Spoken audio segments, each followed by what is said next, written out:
নমস্কার, আমি জয় চক্রবর্তী। জয় coaching centre সবাইকে স্বাগত জানাই। আজকের এই ভিডিওর মাধ্যমে আমরা ভারতবর্ষের প্রধানমন্ত্রী সম্পর্কে জানবো এবং প্রধানমন্ত্রী থেকে বিভিন্ন কম্পিটিটিভ এক্সামে যে সমস্ত প্রশ্ন আসে বা যেগুলো আসার সম্ভাবনা রয়েছে সেই বিষয়গুলো আমরা দেখব। ঠিক আছে? এবং এখন পর্যন্ত ভারতের কতজন প্রধানমন্ত্রী হয়েছেন, প্রথম কে ছিল, বর্তমান কে রয়েছেন এবং তাদের কার্যকাল সময়ে কিছু গুরুত্বপূর্ণ ঘটনা যেগুলো পরীক্ষার দিক থেকে খুবই গুরুত্বপূর্ণ, যেগুলো পরীক্ষায় সচরাচর চলে আসে এবং আসার সম্ভাবনা রয়েছে এমনকি সব প্রশ্ন আমি এখানে অ্যাড করেছি। তো চলো শুরু করা যাক। দেখো, এই প্রধানমন্ত্রী, ঠিক আছে, প্রধানমন্ত্রীর ধারণাটা কোথা থেকে নেওয়া হচ্ছে? এই প্রধানমন্ত্রীর ধারণাটা নেওয়া হচ্ছে ইউকে থেকে। ঠিক আছে, ইউকে থেকে প্রধানমন্ত্রীর ধারণাটা নেওয়া আছে, ইউকে বা ইংল্যান্ড থেকে। আচ্ছা, এখান থেকে ইংল্যান্ড থেকে কেন ধারণাটা নেওয়া হলো? কারণ আমাদের দেশে এই ইউকে 200 বছর শাসন করেছিল। ঠিক আছে, আর আমাদের যখন সংবিধান তৈরি হয় তখন যারা সংবিধান প্রণেতা ছিলেন তারা এই ইংল্যান্ডের শাসন ব্যবস্থা সম্পর্কে বা সংসদীয় শাসন ব্যবস্থা যেটা রয়েছে সে সম্পর্কে খুব গভীরভাবে পরিচিত ছিলেন। ঠিক আছে, তো এই জন্যই তারা দেখেছেন যে এখান থেকে যে প্রধানমন্ত্রী ধারণা নেওয়া হয় তো আমাদের দেশের ক্ষেত্রে এটা অনেক কার্যকরী হবে, সেই হিসাব করে তারা এখান থেকে প্রধানমন্ত্রী ধারণাটা নিয়েছিলেন। আচ্ছা, এখানে কেমন ধারণা নেওয়া হয়েছিল যদি বলো? আমাদের দেশে যেমন রয়েছে নিম্নকক্ষ এবং উচ্চকক্ষ। নিম্নকক্ষ কি? লোকসভা এবং উচ্চকক্ষ রাজ্যসভা। ঠিক আছে, ইংল্যান্ডেও সেম দুটো রয়েছে। একটা হচ্ছে হাউস অফ লর্ডস এবং হাউস অফ কমন্স। ঠিক আছে, আমাদের যেমন লোকসভা ওদের ওখানে হাউস অফ কমন্স, আর আমাদের যেমন রাজ্যসভা ওদের ওখানে রয়েছে হাউস অফ লর্ডস। ঠিক আছে, আর এখান থেকে একটা জিনিস মনে রাখতে হবে, ওখান থেকে এই ধারণাটা নেওয়া আছে অবশ্যই ঠিকই, কিন্তু ইংল্যান্ডে যদি কেউ প্রধানমন্ত্রী হতে হয় তাকে হাউস অফ কমন্সের সদস্য হতে হবে। কিন্তু আমাদের দেশে যদি কেউ প্রধানমন্ত্রী হতে চায় তাকে লোকসভা রাজ্যসভা যে কোনো এক জায়গা থেকে সিলেক্টেড হলেই হবে। ঠিক আছে, কোনো বাধা ধরা নেই যে লোকসভা থেকে হতে হবে, এমনকি রাজ্যসভা থেকেও প্রধানমন্ত্রী পদে আসা যায়। আর রাজ্যসভাতে আমাদের দেশে এখন পর্যন্ত 4 জন প্রধানমন্ত্রী রাজ্যসভা থেকে হয়েছেন। প্রথম জন ছিলেন ইন্দিরা গান্ধী, তারপর H D Deve Gowda, I K Gujral এবং লাস্ট যিনি ছিলেন তিনি হলেন মনমোহন সিং। এই 4 জন। ঠিক আছে, এই 4 জন প্রধানমন্ত্রী রাজ্যসভা থেকে নির্বাচিত হয়েছিলেন। আচ্ছা, এবার দেখো, প্রধানমন্ত্রী হতে গেলে ন্যূনতম বয়স কত হতে হবে? ন্যূনতম বয়স হতে হবে 25 বছর। আচ্ছা, এখানে একটা জিনিস দেখতে হবে, সেটা হলো এই ন্যূনতম 25 বছর যদি কেউ লোকসভা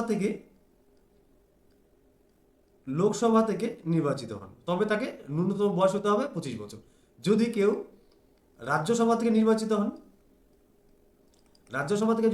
হন, তার বয়স হতে হবে ন্যূনতম কত? 30 বছর। এটা জিনিস খুব ভালো করে মনে রাখবে। নেক্সট দেখো, প্রধানমন্ত্রী হলেন প্রকৃত শাসক বা ডি ফ্যাক্টো এক্সিকিউটিভ। ঠিক আছে, আর রাষ্ট্রপতিকে বলা হয় সাংবিধানিক প্রধান। চলো নেক্সট দেখো, প্রধানমন্ত্রীর 1 মিনিট, প্রধানমন্ত্রীর কার্যকালীন মেয়াদ কত? 5 বছর। কিন্তু একটা জিনিস মনে রাখতে হবে, সেটা হলো এখানে কার্যকালীন মেয়াদ 5 বছর বলা হচ্ছে, কিন্তু প্রধানমন্ত্রী কিন্তু কোনো মেয়াদ নেই। ঠিক আছে, তিনি রাষ্ট্রপতির ইচ্ছানুসারে ওই পদে বসে থাকতে পারেন যদি লোকসভায় তার সংখ্যাগরিষ্ঠ থাকে।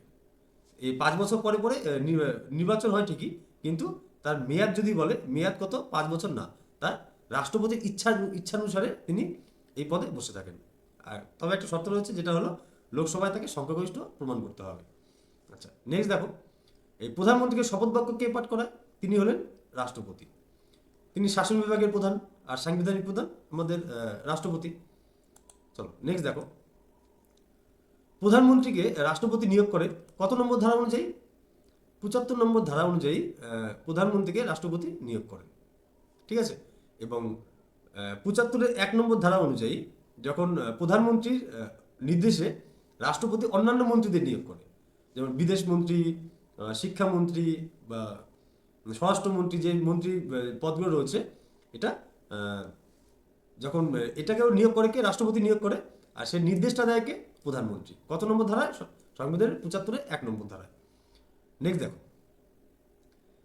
আচ্ছা, প্রধানমন্ত্রী এইসব মন্ত্রীদের নিয়ে যে মন্ত্রী পরিষদ গঠিত হয়, ঠিক আছে, এই তারা সবাই একত্রভাবে কার কাছে দায়বদ্ধ থাকে? লোকসভার কাছে, সংবিধানের 75-3 নম্বর ধারা অনুযায়ী।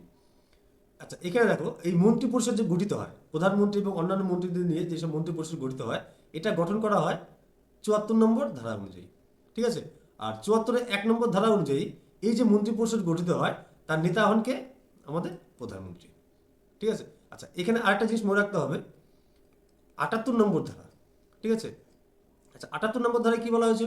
78 নম্বর ধারায় বলা হয়েছে এই মন্ত্রিসভা যে সিদ্ধান্ত গ্রহণ করবে, ঠিক আছে, সেই সিদ্ধান্ত সম্পর্কে রাষ্ট্রপতিকে অবগত করার দায়িত্ব কার? প্রধানমন্ত্রীর। ঠিক আছে। অর্থাৎ একদিকে আমাদের মন্ত্রিপরিষদ এবং রাষ্ট্রপতি তাদের কমিউনিকেশনের কাজ করে প্রধানমন্ত্রী। ঠিক আছে। আর এই দায়িত্ব সে পালন করে সংবিধানের কত নম্বর ধারা? 78 নম্বর ধারা। এটা খুব ইম্পর্টেন্ট প্রশ্ন, পরীক্ষায় কিন্তু চলে আসে, একটু ভালো করে মনে রেখে নেবে এই কথা। আচ্ছা, নেক্সট দেখো, প্রধানমন্ত্রী পদত্যাগপত্র পেশ করেন কার কাছে? রাষ্ট্রপতির কাছে। এটা মনে রাখবে।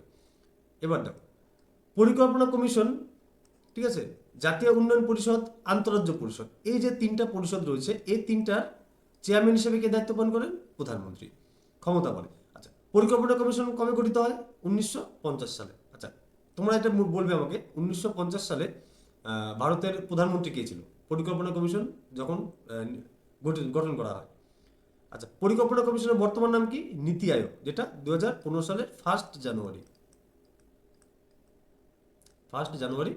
গঠন করা হয়েছিল। নীতি আয়োগ 2015 সালে। এই পরিকল্পনা কমিশনের নাম পরিবর্তন হয়ে চলে আসে নীতি আয়োগ। আচ্ছা, নীতি আয়োগের যে কার্যক্রম, সেটার অনুমোদনের দায়িত্ব কোথায় হয়? অনুমোদন করে কোথায়? অনুমোদন করে হচ্ছে ন্যাশনাল ডেভেলপমেন্ট কাউন্সিল। 1952 সালে এটা গঠিত হয়। আচ্ছা, এই পরিকল্পনা কমিশন এবং হচ্ছে জাতীয় উন্নয়ন পরিষদ দুটার সময় আমি বলে দিই তোমাদের, প্রধানমন্ত্রী কে ছিল? জওহরলাল নেহরু।